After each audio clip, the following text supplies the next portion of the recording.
சூப்பரா இருக்கு பாட்டி. இன்னொரு கதை சொல்ல பாட்டி. சரி, உங்களுக்கு எந்த மாதிரி உள்ள கதை வேணும்? குடும்ப கதை வேணுமா, இல்லை நாய் பூனை அந்த மாதிரி உள்ள கதை வேணுமா? என்ன கதை வேணும் சொல்லுங்க. குடும்ப கதை வேணும் பாட்டி. சரி, குடும்ப கதையா? குடும்ப கதையே சொல்லிடுவோம். இன்னைக்குள்ள போகுமா பிள்ளைகளா?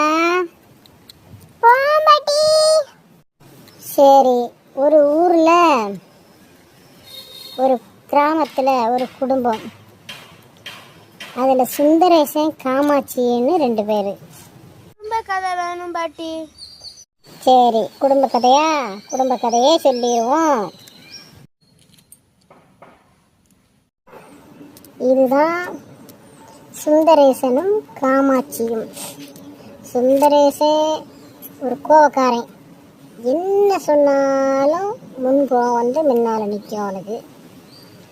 அவனுக்கு ஆப்போசிட்டியாக இருக்கிறது தான் காமாட்சி. அவன் என்ன சொன்னாலும் பூமி தேவி மாதிரி பொறுமையாக போயிடுவா. ஒரு நாள்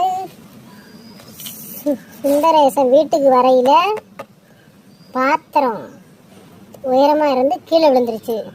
ஒரு நாள் சுந்தரேசன் வீட்டுக்குள்ள வரையில மேலே கவுத்தி இருந்த பாத்திரம் எல்லாம் புத்து புத்துன்னு கீழே விழுந்துச்சு.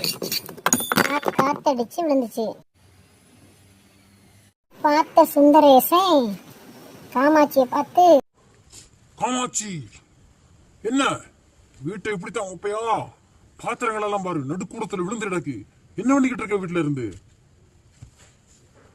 என்னங்க வந்துட்டீங்களா? என்ன வந்துட்டியான்னு கேட்கறதெல்லாம் இருக்கட்டும்.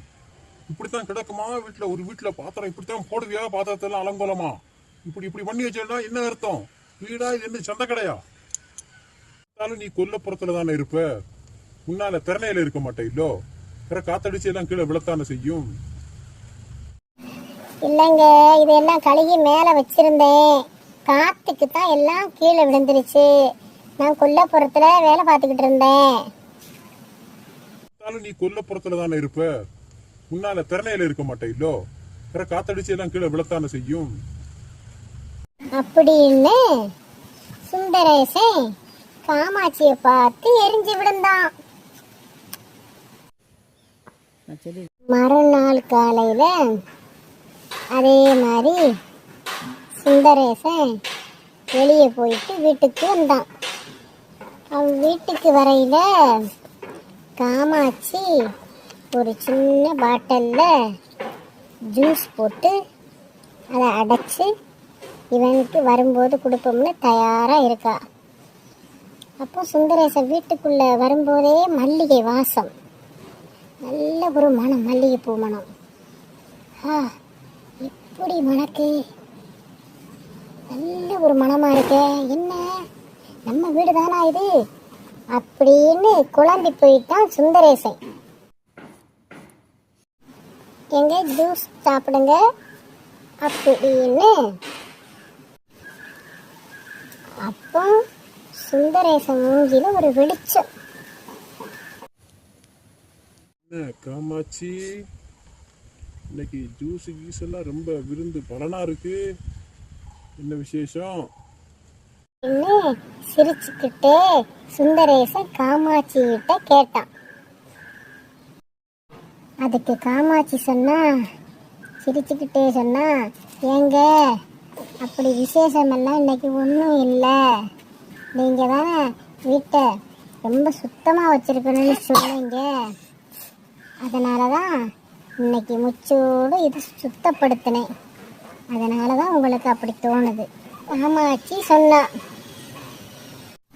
அப்போ சுந்தரேசன் அவனே உணர்ந்தான்.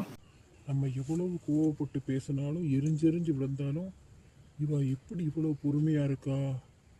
பரவாயில்லை, பாவம், அவளை ரொம்ப நம்ம கொடுமைப்படுத்திட்டோம். அவள் மனசை புரிஞ்சுக்கிடாம ஏதோ நம்ம கோவம் வந்த மாதிரி கத்திடுவோம் அப்படின்னு மனசுக்குள்ளேயே ரொம்ப கஷ்டப்பட்டான் சுந்தரேசன். ஓ காமாட்சி, ஏங்க ஏன் எல்லாம் வாடி ரொம்ப சோர்வா உட்கார்ந்துருக்கீங்களே, ஏன், என்ன ஆச்சு அப்படின்னு காமாட்சி கேட்டா சுந்தரேசனை பார்த்து. அதுக்கு சுந்தரேசன் பதில் சொன்னான். என்ன மன்னிச்சிரு காமாட்சி அப்படின்னு சுந்தரேசன் சொன்னான். காமாட்சி கேட்டா, ஏன், எதுக்கு மன்னிப்பெல்லாம், நீங்க என்ன தப்பு பண்ணீங்க அப்படின்னு கேட்டா. சுந்தரேசன் சொன்னான், எல்லா தப்பும் என் மேலதான் காமாட்சி. அதுக்கு காரணம் என்னுடைய முன்கோபம். ஆனா உன்னுடைய பொறுமை அதையும் மாத்திருச்சு காமாட்சி. ரொம்ப பொறுமைசாலி காமாட்சி நீ. ஆனால் நான் உனக்கு ஈக்குவலாக இல்லை, உனக்கு சமமான ஆளே நான் கிடையாது. உன்னை இத்தனை காலம் கஷ்டப்படுத்திட்டேனே காமாட்சி. போனதை பற்றி ஏன் பேசுவீங்க, குடும்பம்னா அப்படி இப்படி இருக்கத்தான் செய்யும். 2 பேரும் ஒரே மாதிரியா இருக்க முடியும், விட்டு கொடுத்து போனா தான் குடும்பம். உனக்கு எனக்குன்னு போட்டி போட்டு போனால் அதுக்கு பேர் குடும்பம் இல்லை. காமாட்சி சொன்னா. இருக்கு பாட்டி. இது என்ன தெரியுது, குடும்பம்னா அப்படி இப்படி இருக்கத்தான் செய்யும். அப்போ ஒருத்தருக்கு ஒருத்தர் அனுசரித்து விட்டு கொடுத்து போனாதான் அதுக்கு பேர் தான் குடும்பம்.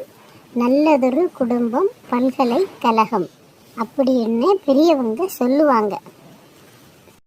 நண்பர்களே, இந்த கதை உங்களுக்கு பிடிச்சிருந்துச்சுன்னா மறக்காம லைக் பண்ணி ஷேர் பண்ணி சப்ஸ்கிரைப் பண்ணிருங்க. இன்னும் ஒரு கதையோட நாளைக்கு பார்க்கலாம். நான் உங்கள் ஆவடையத்தாய் பாட்டி.